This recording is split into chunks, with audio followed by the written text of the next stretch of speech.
Hey everyone, I'm finally getting around to doing a balance. This one's going to be for me and just anyone who can utilize this energy with everything that's gone on in the last 20 months. Welcome, welcome, welcome, and I hope it's helpful. It was going to be about grief, but I've ended up deciding that that would not honor my mother, since her whole life was about happiness.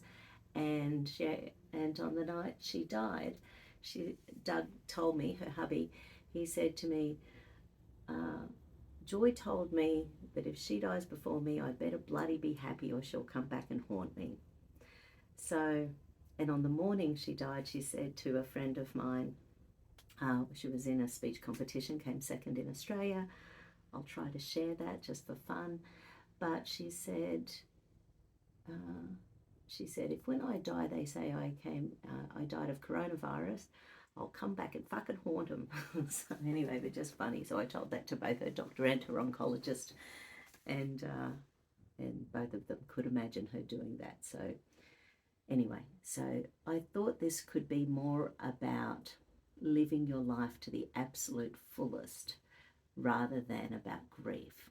There'll probably be a bit of grief in there, but listening to all the tributes in the last week about my mum and hearing from so many people from around the world, it's been very humbling how many lives that she touched, and I hope to be a fraction of the amazing woman she was. So here we go.